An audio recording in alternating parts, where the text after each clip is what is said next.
വീട്ടിൽ വെറുതെ ഇരിക്കുമ്പോൾ അടപ്പായസം കഴിക്കാൻ തോന്നിയാൽ ഒന്ന് ഇങ്ങനെ ഉണ്ടാക്കി നോക്കൂ. ഇത് ഉണ്ടാക്കാൻ വലിയ പണിയൊന്നുമില്ല, പെട്ടെന്ന് ഉണ്ടാക്കാനും പറ്റും. അതിനുവേണ്ടി ഞാൻ 1 കപ്പ് മക്രോണി എടുത്തിട്ടുണ്ട്.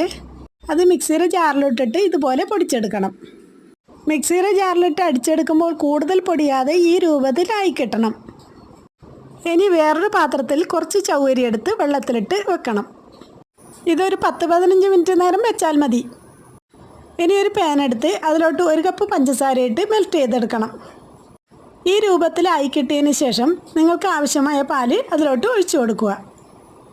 പഞ്ചസാരയിലോട്ട് പാലൊഴിച്ച് നന്നായി മിക്സ് ചെയ്തതിന് ശേഷം പാലിൻ്റെ കളർ മാറി വരണം. ഏതാണ്ട് ഈ രൂപത്തിലായി കിട്ടിയതിന് ശേഷം നേരത്തെ വെള്ളത്തിലിട്ട് വെച്ച ചൗവരി ഇതിനകത്തോട്ട് ഇട്ട് കൊടുക്കാം. ചൗവരി ഇട്ട് നിർത്താതെ ഇളക്കി ഇത് വെന്ത് പാല് കട്ടി കൂടുമ്പോൾ നമ്മൾ നേരത്തെ പൊടിച്ചു വെച്ച മക്രോണി അതിലോട്ട് ഇട്ട് കൊടുക്കാം. വീണ്ടും ഇത് നിർത്താതെ ഇളക്കിക്കൊണ്ടിരിക്കണം. ഇളക്കും തോറും ഇത് വെന്ത് കട്ടി കൂടുന്നതാണ്. കൂടുതൽ കട്ടിയായാൽ തിളച്ച വെള്ളമോ പാലോ അതിലോട്ട് ഒഴിച്ചു കൊടുക്കാം. ഞാനിവിടെ കുറച്ച് പാലാണ് ഇതിലോട്ട് ഒഴിച്ചത്, അത് കാണിക്കാൻ വിട്ടുപോയതാണ്. ഇനി ഇത് നന്നായി തിളച്ചതിന് ശേഷം അതിലോട്ട് കുറച്ച് മുന്തിരി, അണ്ടിപ്പരിപ്പും ഏലക്കപ്പൊടിയും ഇട്ട് കൊടുക്കാം. അങ്ങനെ നമ്മുടെ എളുപ്പത്തിൽ ഉണ്ടാക്കാൻ പറ്റിയ മക്രോണി പായസം റെഡിയായി കിട്ടി.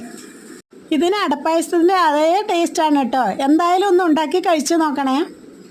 ഇത് ചൂടാറും തോറും കട്ടി കൂടുന്നതാണ്. അപ്പോൾ ഇത് ഉണ്ടാക്കി നോക്കി എങ്ങനെയുണ്ടെന്ന് കമൻറ്റ് ചെയ്യാൻ മറക്കരുത്.